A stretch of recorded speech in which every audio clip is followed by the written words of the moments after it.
Namo tassa bhagavato arahato samma sambuddhassa. Namo tassa bhagavato arahato samma sambuddhassa. Namo tassa bhagavato arahato samma sambuddhassa. Sadhu, sadhu, sadhu. Okay, today also we are going to start yet another discussion on Four Noble Truths. So today we are going to discuss about the second Noble Truth, the Dukkha Samudaya Satya, the truth of the origin of the suffering. So let's see what the text says about this, the second noble truth. It is established the corporeal reality, feeling, sensation, mental formation, and consciousness, the five aggregates arising in sensual form, and four aggregates in formless realm, instantaneously degenerate, entailing suffering, which incontrovertibly is included in the first noble truth, that one that of the immanence of suffering or dukkha. So it's, which simply means that the aggregates is the suffering.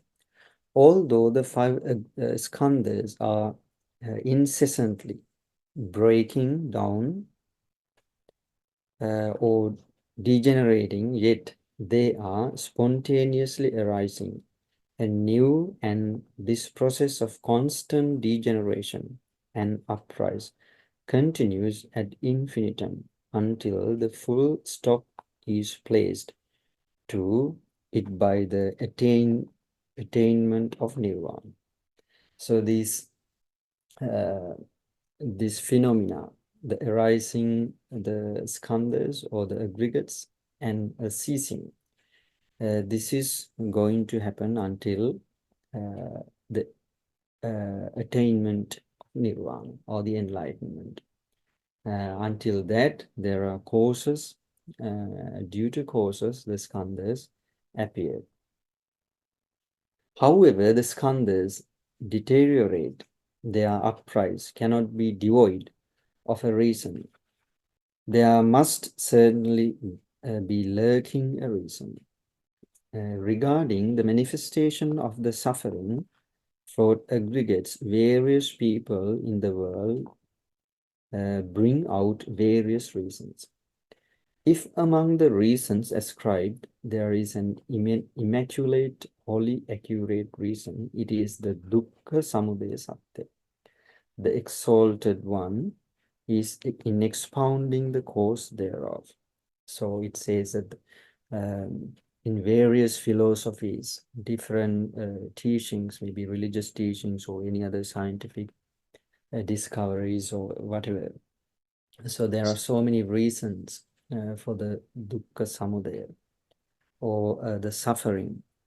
But here in the Buddhist teachings, the Supreme Buddha has advocated the true cause of suffering, or simply the existing, is the craving or the greed or the tanha.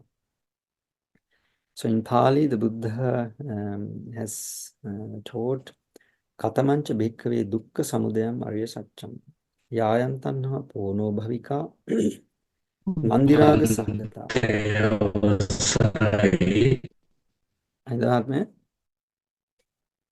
No, I was going to ask a question, Bante. Yes, Mahatma.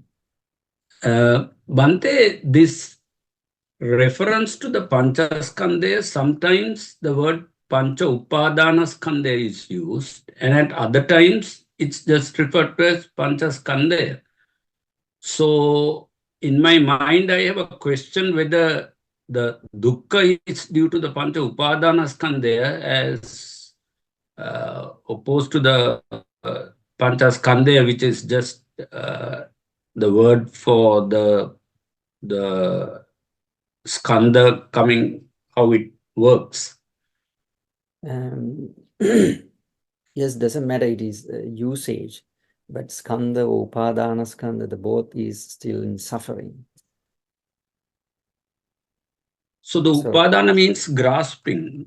Yes, whether it is grasping or not, still if there is suffering for Arahantas or even the Buddhas, still it is included in suffering, or it can be said as suffering.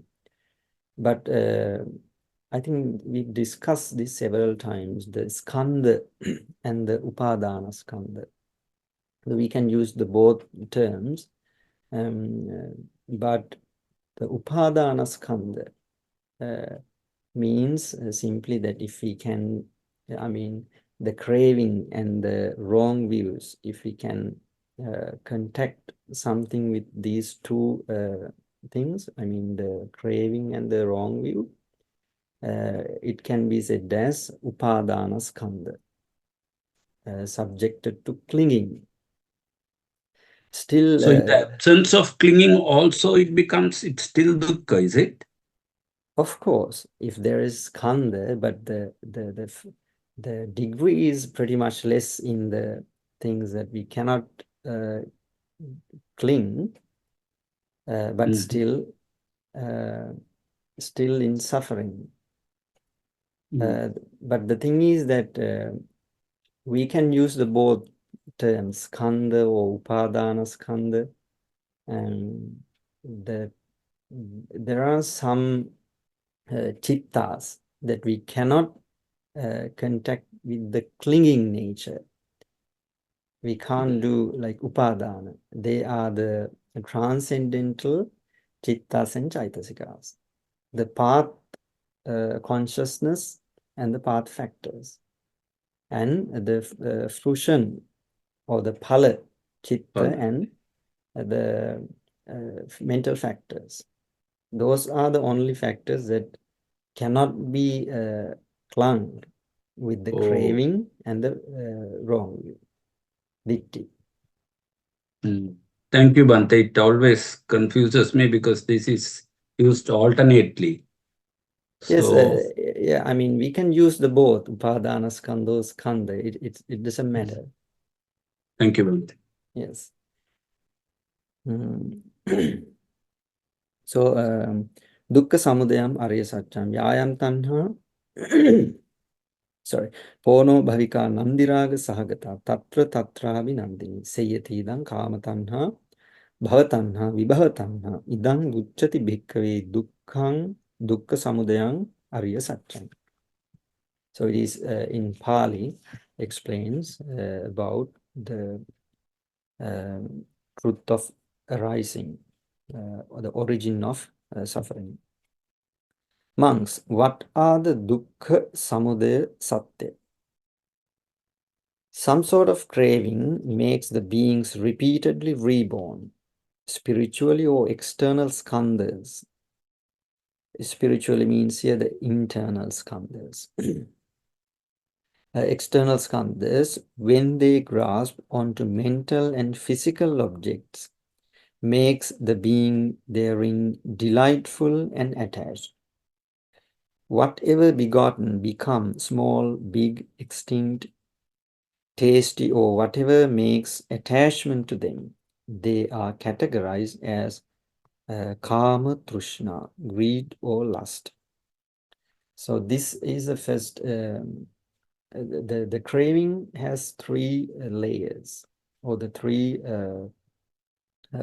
stages that we can say. The number one is kama trishna. Kama trishna means the sensual desire towards the things, maybe internal or external, maybe living things or non-living things. So the kama trishna, the sensual desire. Then the bhava trishna, craving for everlasting life, and vibhava trishna, craving for nihilism. The three of these components comprise dukkha samudaya satya. So the bhava trishna means the desire with the wrong view of eternalism. So in Buddhist teachings, or even in the ancient time where the Buddhism came, so there were many wrong views. One of them is the wrong view of eternalism, Sassatavada. Those people believed that there is something called soul going life to life, unchanging entity, transmigrating life to life, something like that. So the craving is with that wrong view is called a bhavatrushna. Then the vibhavatrushna means the craving with the wrong view of nihilism. So those people believe that the life is going to end after the death. There's no rebirth or something after the lives. So they had these wrong views. So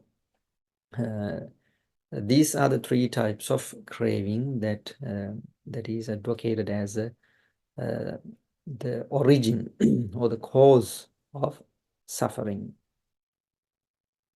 So simply here, the cause of suffering is that we can understand the craving, the desire.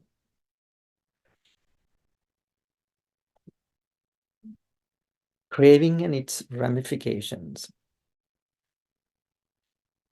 By craving is meant the attachment of the human mind to upadana skandhas, like those of human, divine, and Brahma, to precious objects as gold, silver, pearls, and gems. So also to foods, clothes, and other external objects. Craving is there, especially in each individuality. Sui generis, which means the craving is very strong towards own individuality.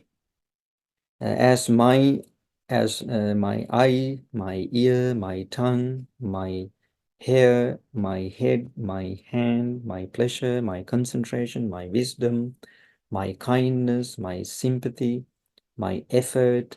This craving is also manifested to each of the skandhas disparately. The craving is directed towards the whole aggregates in that when a person thinks, I should also in this world stay as an independent being, person, it is still more poignant when the whole skandhas are subverted to be a soul. So this is what happened when the craving is prevailed. You know, the beings do various things to maintain their personality, their life simply, because they have very, very strong, the worldly beings have very, very strong, very strong craving towards their own skandhas or aggregates, even though they don't understand as aggregates, simply they have the craving to being. Here it says that yes, how people think about, you know, they have sort of mentality to be such a person, to be a such and such person, to have a recognition. That those all because of the craving. The passion or will to live in the world is partaken of by the worm in the cesspit and the spittoon up to the every lay person. It is this passion or will that holds the five skandhas in union. So it doesn't matter whoever the beings, even very, very small insects also have the same craving towards their skandhas, which means towards their life. Amidst the sundry types of cravings, the most corrosive is the craving to sustain the 5 spiritual aggregates. It is this very craving or will which is responsible for the renewed conditioning of the skandhas and their continuing the succeeding generations, which is in another sense the maintenance of suffering. So as long as we have the cravings, beings with the craving, they're supposed to get rebirth, after rebirth constantly, I mean continuously. Rebirth happens means but nothing but suffering. Piquancy of the craving for the 5 internal or spiritual aggregates would not properly be comprehended by merely attributing it to some such person. Piquancy of such craving can be fully contemplated by the loss of an object or person and the resulting mental perturbation experienced by the bereaved person. So it is said here that it's not quite easy to understand the suffering nature of the aggregates. So it here says when you lose something that you love so much, then you can understand, or the beings can understand, the suffering that generates, that how that generates. By the loss Bhante, of, yes. Bhante, it refers here to the 5 spiritual aggregates.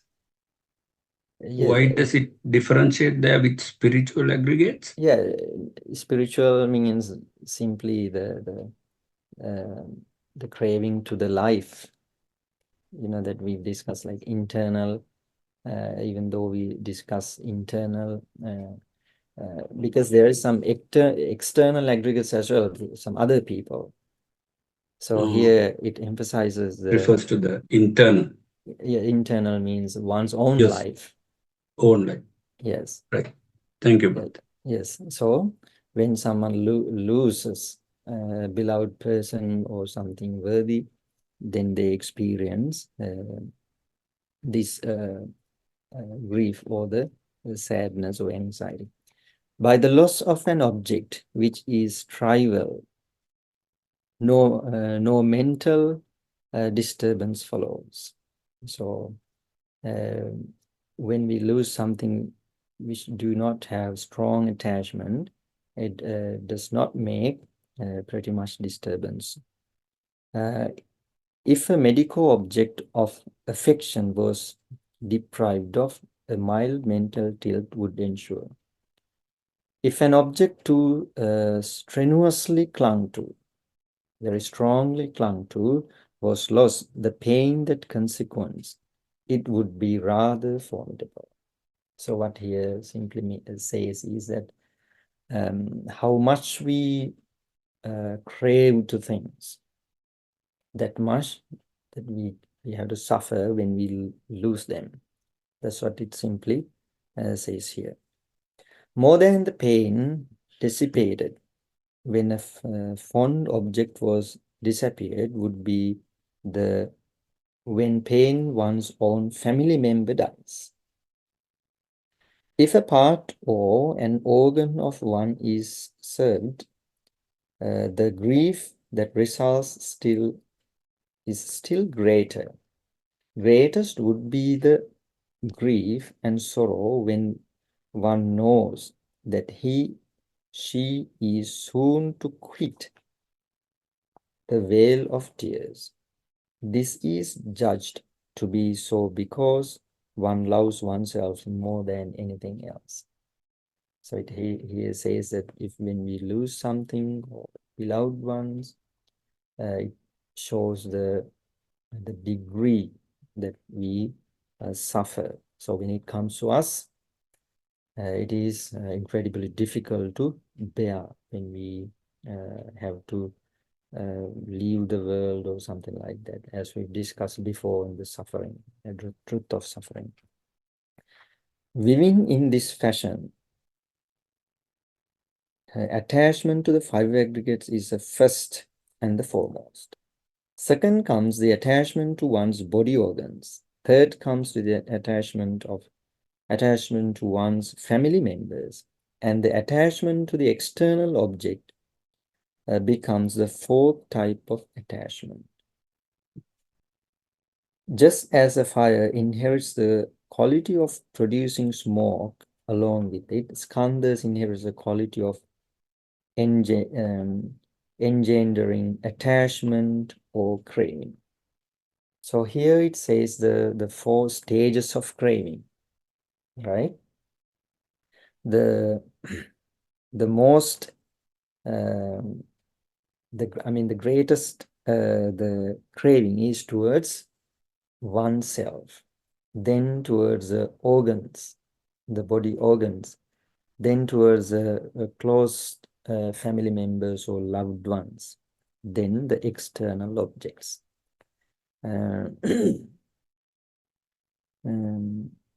Yes, so these skandhas inherits the quality of engendering the attachment of cravings. So these skandhas have the nature, the intrinsic nature of to develop somebody to craving. Therefore, skandhas are responsible solely for eliciting craving, tanha in Pali. It should not be upheld that craving results from a particular weakness of a person. Thus, it should not be jeered, blamed, at anybody become of craving as a craver.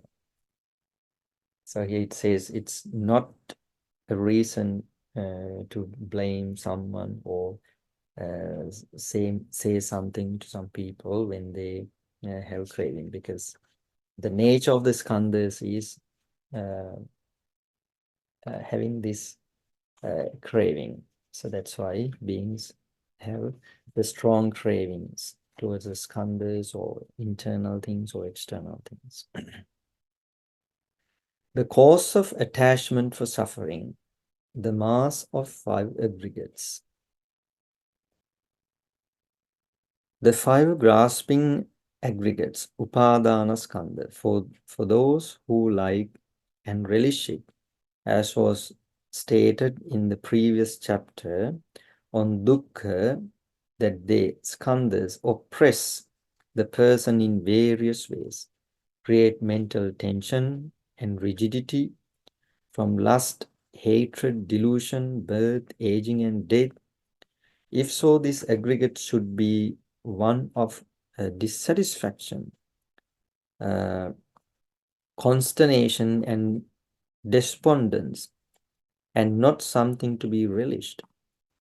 As the fact is such, one must wonder what the reason which makes the skandhas a thing of cherishing and fixed attachment. It is because simply there isn't any suffering in them. One must dwell deep into this.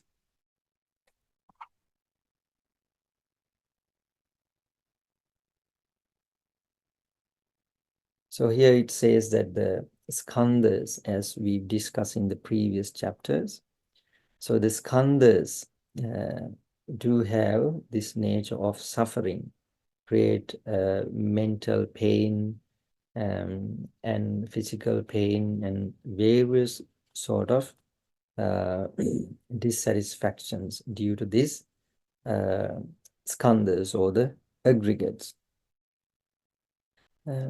Here it asks then only is this desperation is prevailing the aggregates. In these five grasping aggregates, there is pleasure as well as pains. So not only the suffering as we discussed before, but pleasure as well. Howbeit the factors of suffering, grief and despair supersedes those of pleasure. This is the locum classicus of the Four Noble Truths. If in something, like in the person of five skandhas, arises joy and delight, it is for pleasure, it is of pleasure made. If in something there is arise grief, despondence, death, etc., if it is of a nature of dissatisfaction and pain, the five skandhas are clung to because of its partially pleasurable nature. So, if it were preponderably mainly solely of a pleasurable, satisfying nature, nobody would get disheartened with it, detached with it. So what says here is, in these five aggregates, yes, as we've discussed, their suffering, their nature of suffering, but still, even though the five aggregates is suffering, there is pleasurable nature as well, as we've discussed, the pleasant feelings. So that's why the beings are so much attached with the aggregates. But still, there is the consequences as well.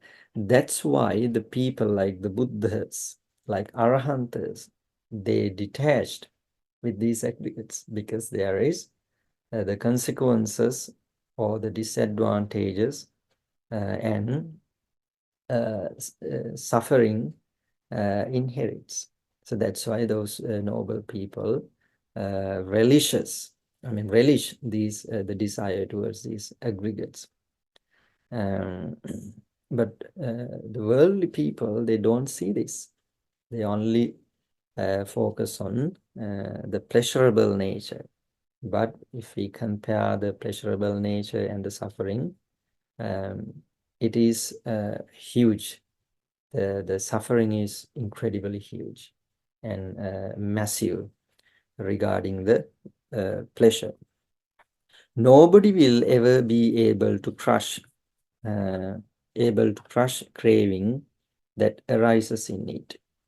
There are many blessed ones like Buddhas who have reached the zenith of intellectual capacity, become despondent of the five amalgamated aggregates, crushed craving that is responsible for the joy and the satisfied view of the skandhas. Those most venerated Buddhas did so since the skandhas were tainted with the despairing and lamentable nature. So that's what it says here. Since the skandhas have the nature of the pleasure and the suffering nature as well.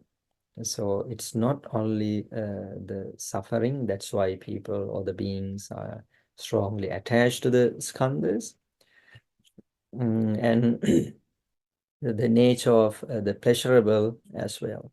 But the wise people like the Buddhas, Buddhas and Arahants, they understand the consequences of craving towards these aggregates. Then they relish the craving. They detach with this craving by removing the craving. Then the five skandhas is like a poisoned cake, as we discussed before as well. While seeing the poisoned cake, one becomes joyous and happy. So also, while feeling the smell and tasting it, one is joyful and happy. Having eaten it, one may die. Else, one may be subjected to massive suffering for months and years. Wherefore, it should be disliked, loathed, detested, and rejected by throwing it away. These all are taints of the poison cake. Considering the pleasure and the taints of the cake, the taints, though so huge, are veiled. Only an experienced analyst of the cake can afford to know. The pleasure, though little, is overshadowed like a mirage. Everyone sees the surface pleasure of the poison cake. Henceforth, most of those who see it by force of craving, preventing any mode of consternation, eat and thereby die or come under massive suffering and grief. So, why the beings are too much attached to the aggregates is the reason is that they don't see the consequences, like the simile here mentioned, the poison cake. The poison cake, the beings don't see the poison nature. They only see the pleasant nature of the cake. And the pleasant nature, the smell, the look, overshadowed the poisonous nature. So what happened to them is they enjoy the poisonous cake, which means they strongly attach to the aggregates. And even though some understand the nature of the aggregates, like the poison's nature of the cake, but still they are dominated by craving. Even though they know it, they attach to the aggregates, just like eating the poisonous cake and face the huge suffering, maybe death or the severe suffering or grief because of the craving towards aggregates. As much as is present in the poison cake, pleasure contains, so is it in the 5 grasping aggregates. Pleasure is the fleeting, unstable joy and happiness that is being experienced by the aggregates. Its taints are immense. One taint is that body incessantly wears away, and hence it has to be regenerated with food. Aging, death, imposition of diseases, having to experience pain and on numerous occasions are all taints. Having to cry and lament the separation of loved ones and gratifying objects. Having to grin and bear when one can't get what one wants are still other occasions when suffering casts itself, engulfing the amalgamation of name and form. So these are the nature or the consequences of attaching to the aggregates. The 5 skandhas are of potential of making the person born in bestial state, animal states, and thus bring in its train conglomeration of intense suffering.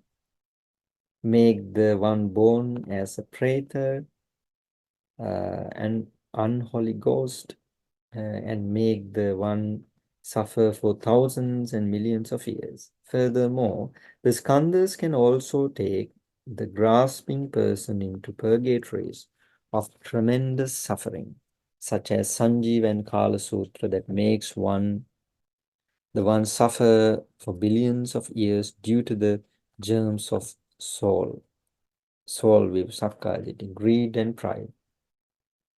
Seeds of suffering lie smoldering under ashes. Those who have reached the dusk of the lifetime stands on a foundation which may send him to the bestial world or the world of pretas. The poison of soul, view, greed, and pride are 1,000 times greater than the poison in the aforementioned cave. So here it mentions the having the craving. The beings has a potential to go to animal realm, to be born as animals. Not only animals, the pathas, we know the four woeful states, woeful places, four hells, the Naraka animal realm, the Petha, the unholy ghost, then the hungry ghost or titans, as we've discussed before, the Asura, and the Niraya, the hellish beings. As we know, there are 136, the mainly 8 hells like Sanjiva, Kala Sutra, Narakaya, Mahanaraka, Avichi Mahanaraka, something like that. And each one of those Nirayas, the hells, have 18 sub hells. So altogether there are 136 the Nirayas, the hells, except the 3 other woeful places. So the beings, as long as they have the craving, all the beings are capable of, or they have the potential to be born in all these places. So until they reach the enlightenment, or until they cut off the craving, the root cause, they're supposed to be born in all those woeful places. But time to time they can come to, the beings come to human realm and the Brahma realms as well, according to the teachings of the Buddha, except the Panchasuddhavasa, where only Anagamis are born. The rest of the 26 places, the beings are born in their samsaric journey. This all parachute poison is one of the prominent taints of the 5 grasping aggregates.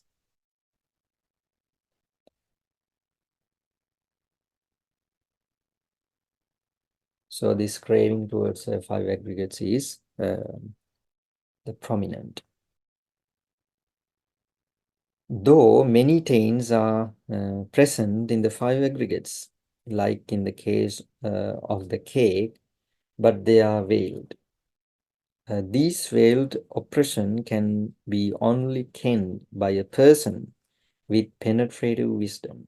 Others can never grasp the taints in the skandhas. Therefore, human beings, though their skandhas are multiply spotted with suffering, they never lose heart of passion towards the skandhas. Inasmuch as pleasure is largely manifested in the poison cake, so in the skandhas too, pleasure is transpired prominently.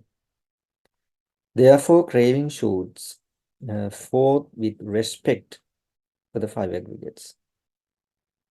People takes skandhas an abiding entity and calls it I or mine, and thus they are virulently obfuscated. This is the way in which craving is sustained in the tainted aggregates, the 5 aggregates.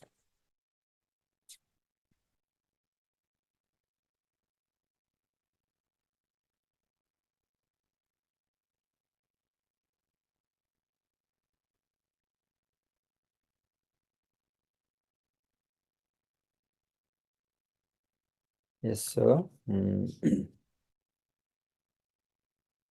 Yes, he said that the general people or the world people cannot understand this nature by themselves. So here it is said that these veiled oppression can be only kenned by a person with penetrative wisdom. This can only be experienced by a person who is who eradicated the craving.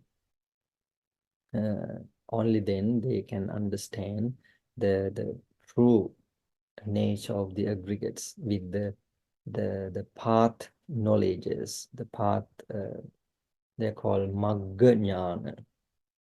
The first time the person can experience the true nature of the aggregates is when they enter into the Sotapatti Magga, the path of the stream enterer.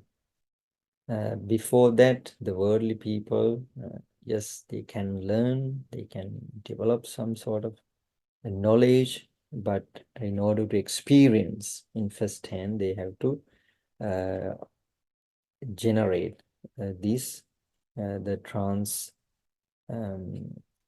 transcendental paths and fruits, the lokottara magga chittas and phalachittas.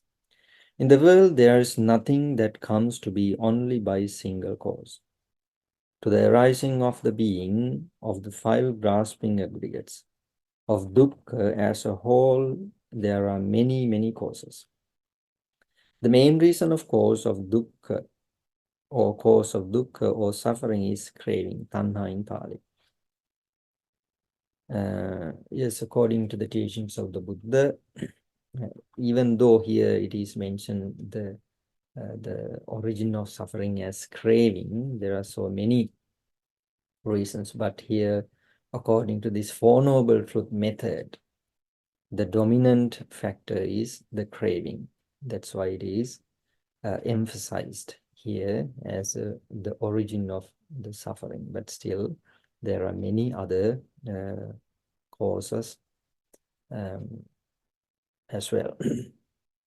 If craving be crushed by subjugated in its entirety of its multiple forms, though there are still in existence other sub-causes such as one's karma, therein one will achieve the ultimate liberation from these dukkha skandhas.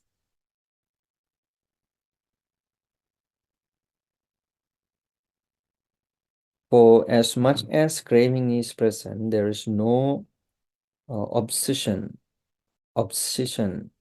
from the straying of suffering, no cessation of the flame of suffering.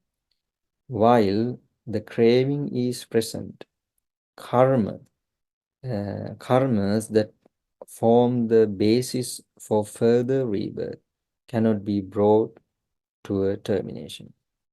So as long as the craving is there, beings are supposed to get rebirth. That's what it mentioned here. The karma can come to in an action when still there is craving. If there is no craving, even though there is karma, the karma cannot create the rebirths. That's what it mentioned here.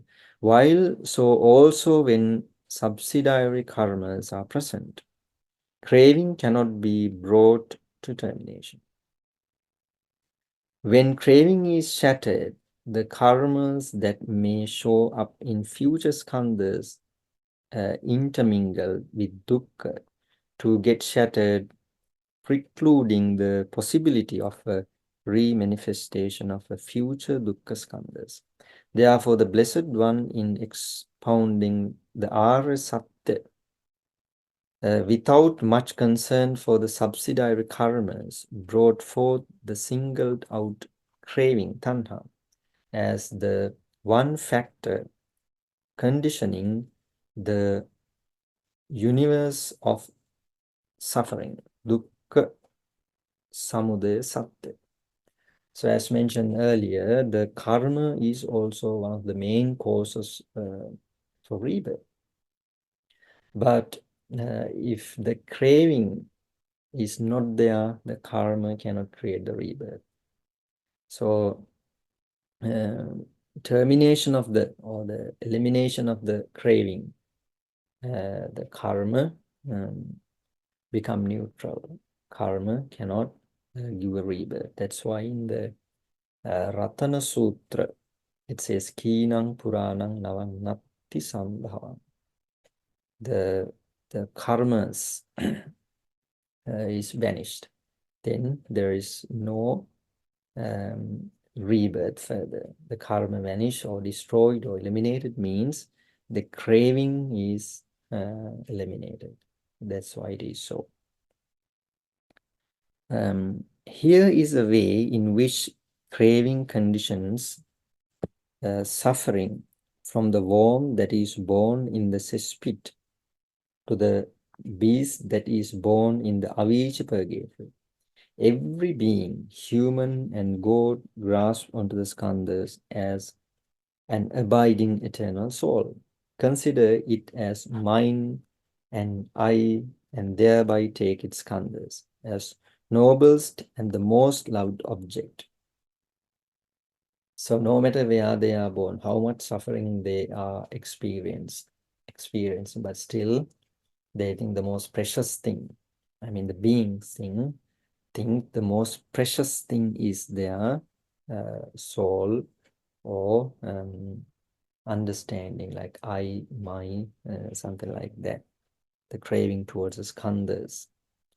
There is not thing in all the three worlds which the one can exchange the soul for.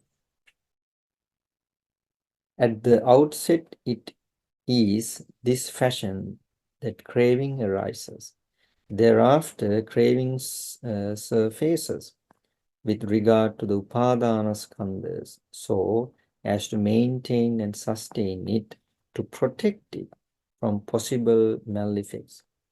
When forms and sounds, etc., make contact with one's sense doors or ayatanas, craving emerges by way of apprehending them as pleasing,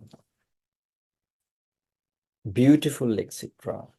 So when beings experience the objects like forms, sounds, so when they are pleasant, they develop craving towards it because it's they have the nature of pleasing their mind, which means because of craving.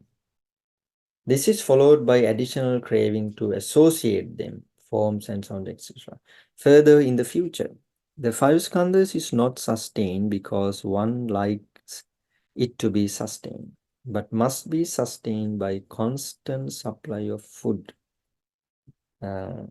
lest it five skandhas would crumble.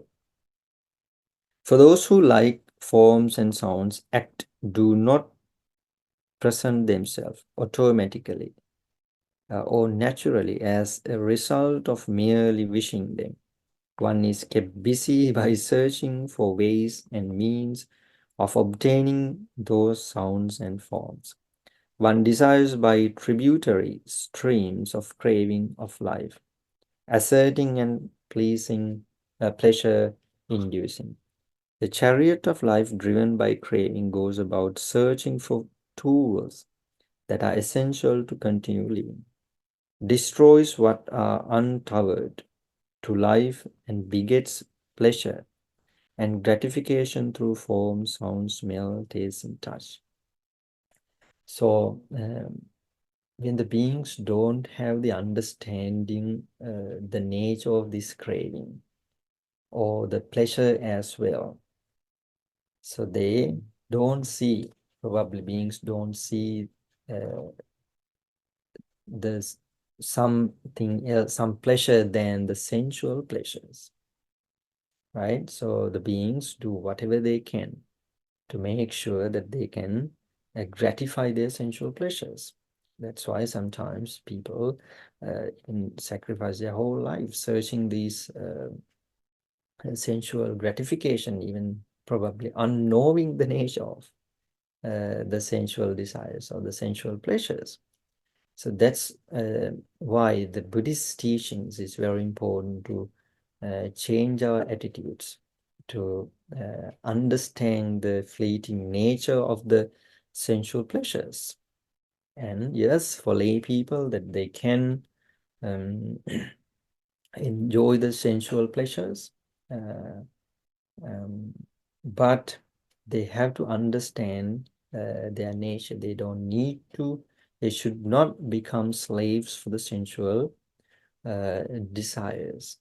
All right, so they have to understand the consequences, and they have to understand when they consume the sensual pleasures or whatever they do, one day that they have to leave all of them behind. And there is some pleasure more than the sensual pleasure by practicing spirituality and practicing generosity, practicing renunciation, and with all those things. So otherwise, beings are just become slaves for these sensual pleasures. Prior to eating one plate of rice, a human has to gird his loins and put his shoulders to many no small tasks. First, he has to set the field and plow it. Then to sow the seeds and look after paddy plants and protect them from wild animals. Still after, he has to cut, thresh, dry, clean, again protect the clean paddy in a storehouse. Thereafter, he has to boil the paddy, dry them again, pound them, winnow them, to wash them and spur the fire. If anybody does not perform all these tasks, no rice results. In order to cause a cloth to exist, similar procedure has to be traversed. To have a house to stay in 100 or 1,000 times of more energy than this has to be expended. To have one's energy thus invested is, to all intents and purposes, is drudgery and gravely impregnated with suffering. Wasting energy instills terrible mental and physical pain. At this point, especially one in the West, might moot the point that how can all these activities be called suffering? And aren't there a subjective element in considering these as suffering or non-suffering? The Buddhist answer would be, howsoever, suffering is the present, at least at the subconscious level. How could it be if one could obtain all the aforementioned entities without expending energy and toil and moil? Incidentally, if we ponder on the case of constructing a house for oneself, one has to face a lot of problems such as procuring of materials, seeing to the problems of workers, to get the architect of one's choice, and to compromise the difficulties that arise among masons and carpenters, etc. All these keep pricking at the deepest subatomic structure of the brain, giving him great dissatisfaction, though apparently one may maintain a genial face.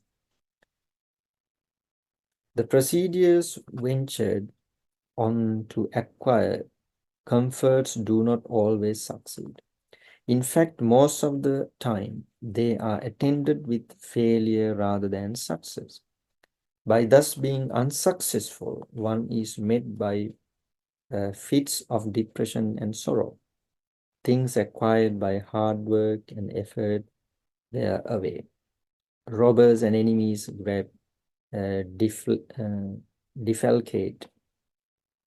and embezzle those. Such instances produce a lot of grief.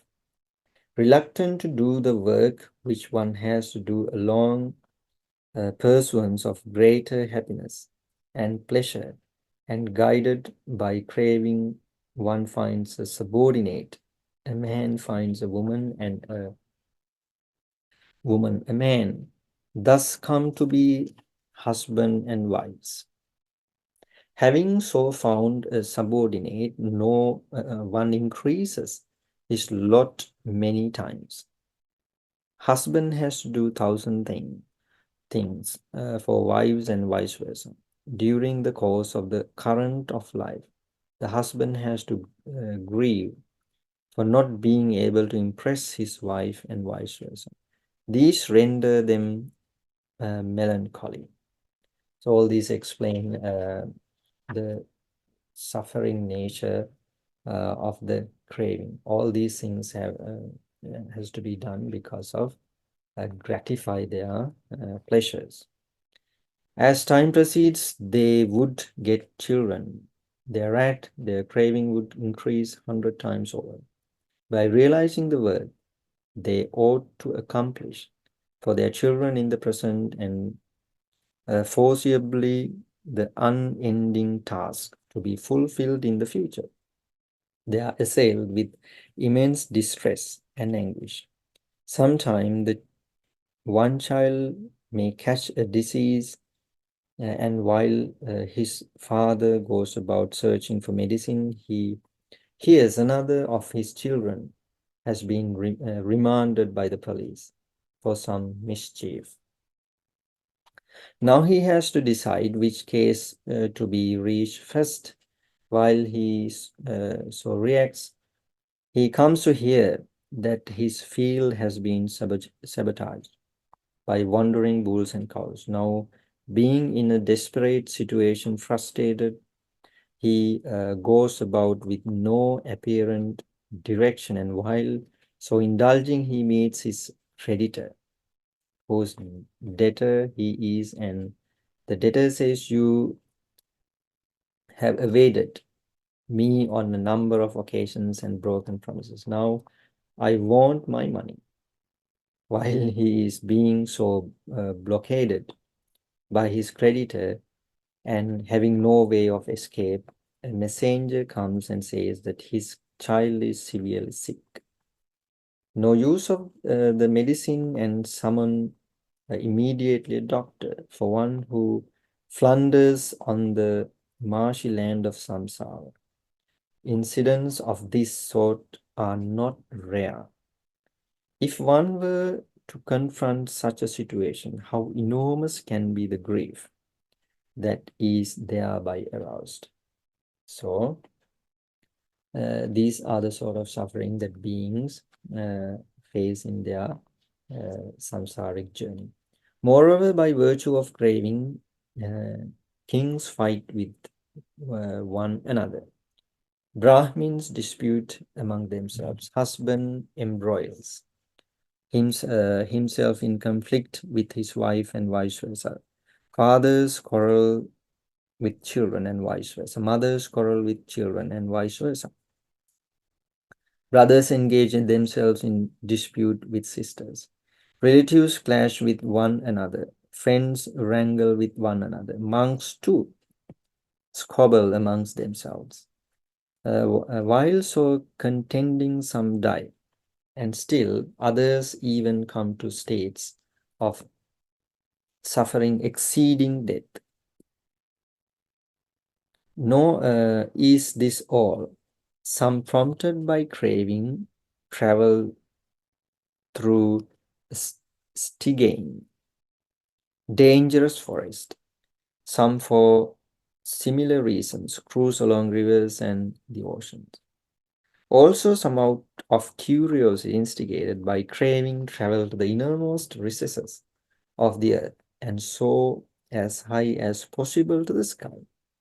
Some, armed with pistols and guns, go to the war arena wearing dominous bombs, cannon fire, and poisonous gases.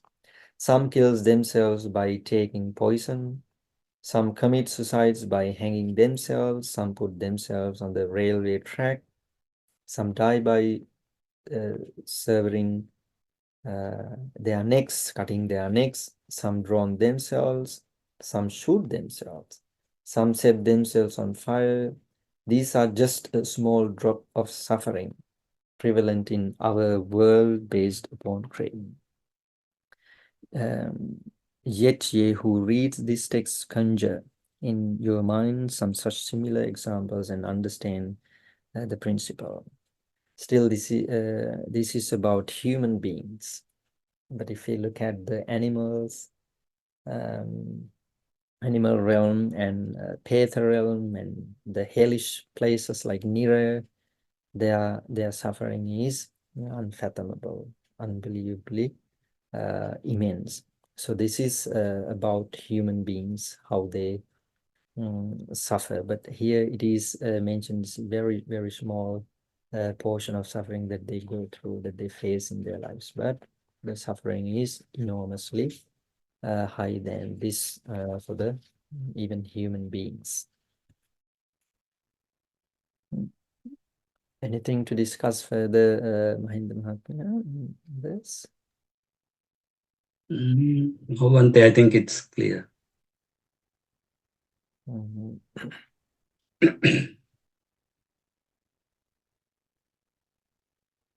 we can discuss something. I think that the rest of the chapters that we can follow on next week's. Yes.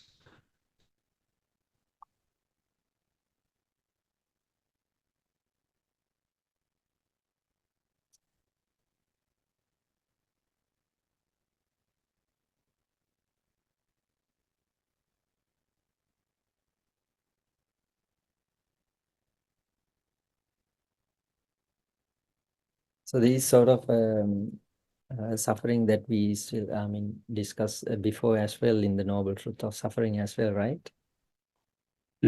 Quite similar, Bhante, yes. Yes, yes. It's just more examples to highlight. Yes.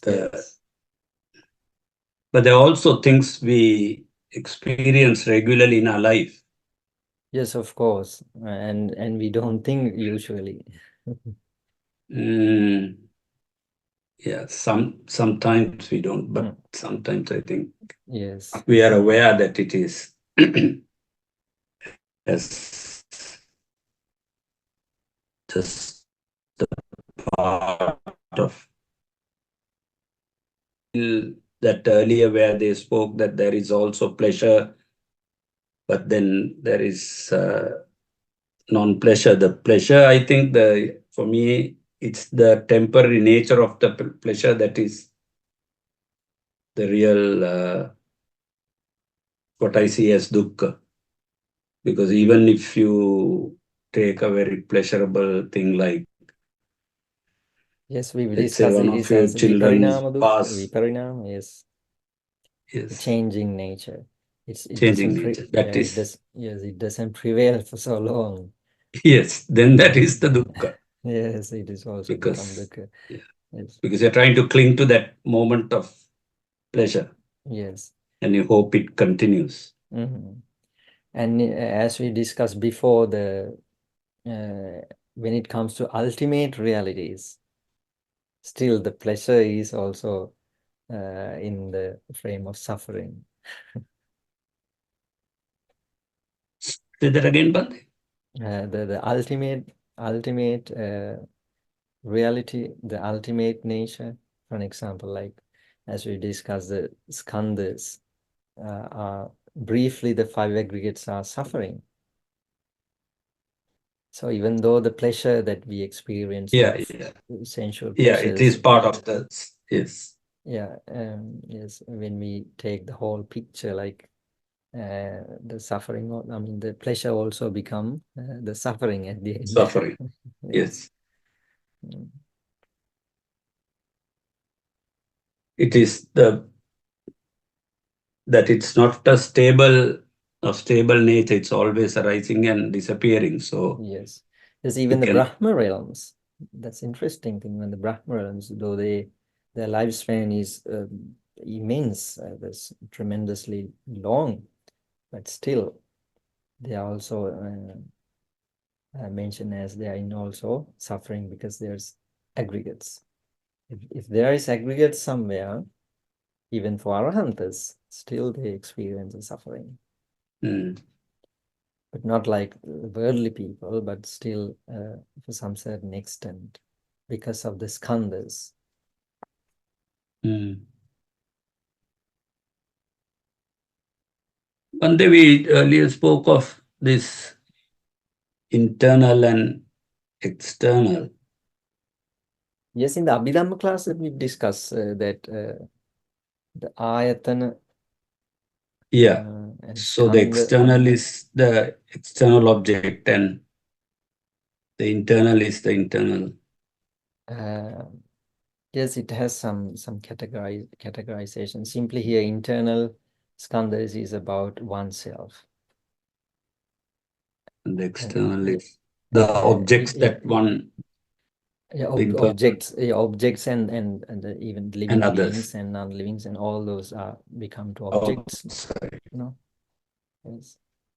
Bhante, in the Satara Satipatthana, where you are meditating, it talks of internal and external contemplation. In that, is it the same internal and external as this? I think in the Satipatthana, I think it says that we have to contemplate when we see like dead body or something.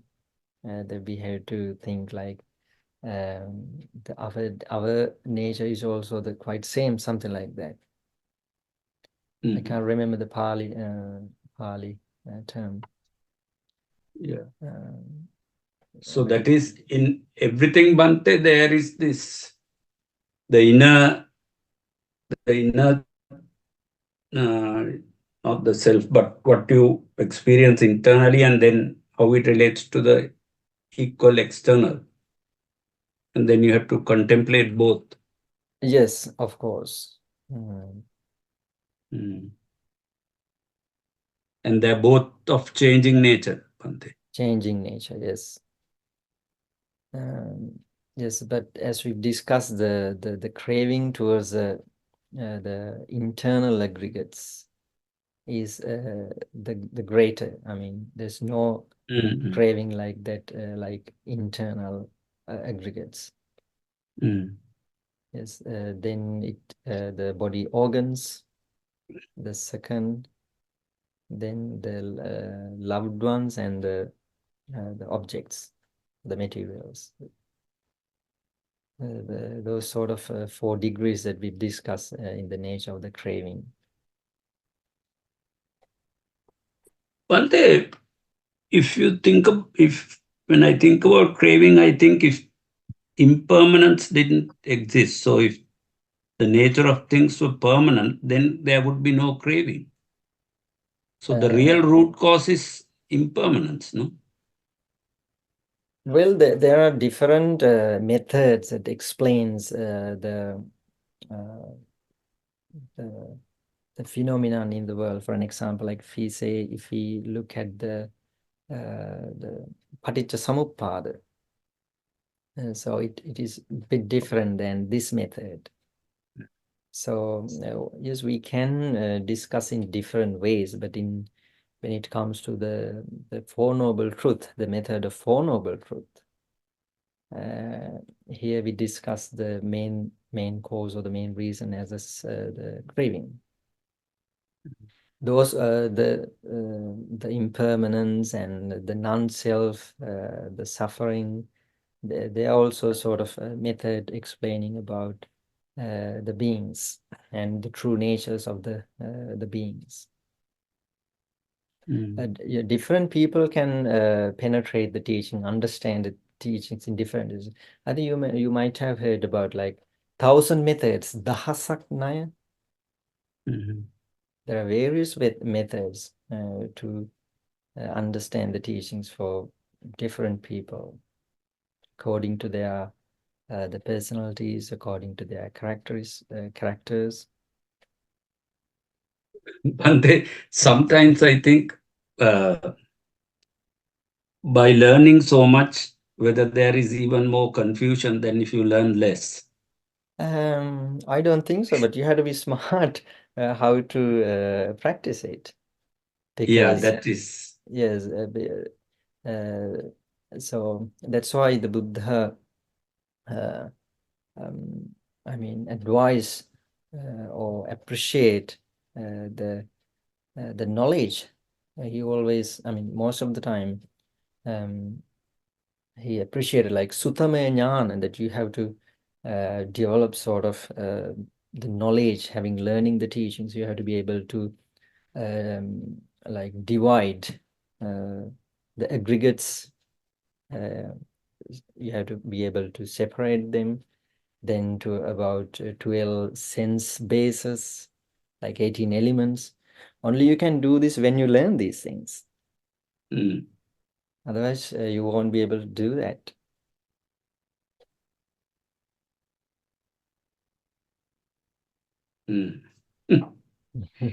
It's such a vast area of Yeah, it's knowledge that yes, it's incredibly sometimes deep. the more you learn, you feel you know less. Of course.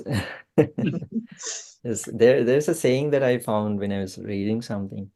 The more you know, you don't know. Yes, Bhante, that is right. Perfect. Yes. Yes.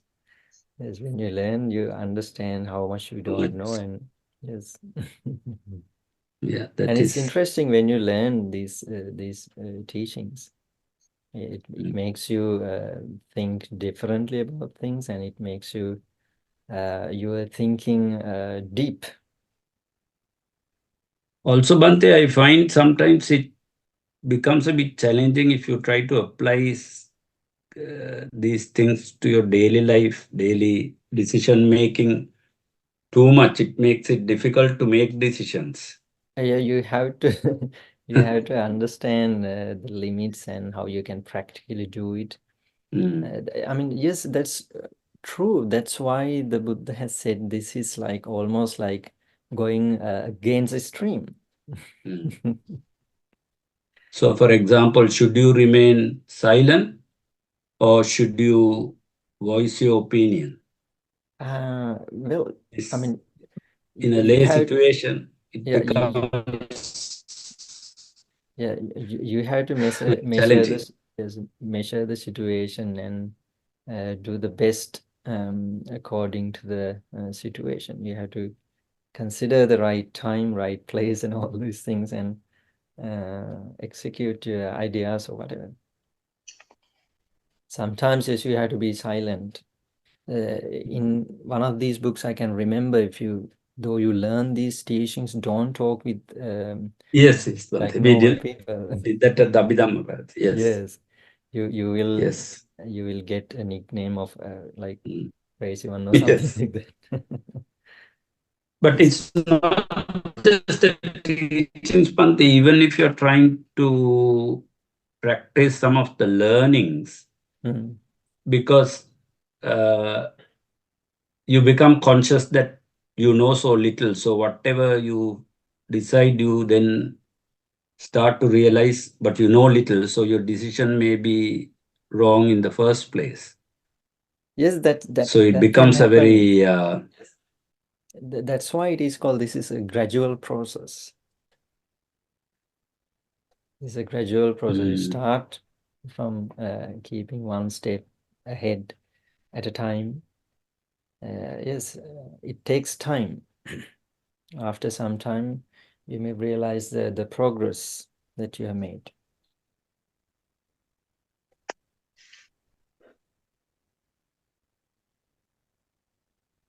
in lay matters, because there is no sort of ultimate truth or ultimate correct thing. It's always just the opinion of people. It becomes very difficult to like think of an ultimately correct uh, decision. Some things are black and white, but at other times, because they are collective decisions of groups of people. So, say in a committee environment where everybody has different opinion, Yes. it's only opinion. So, say it once, say it twice, and then remain silent. Yes. So, Yes, sometimes that yes, even though some difficult situations, you have to remain silent. Yes, yes, you can't expect other people always to do the 100% correct. But what we can do is we try our best. If not, you have to remain silent.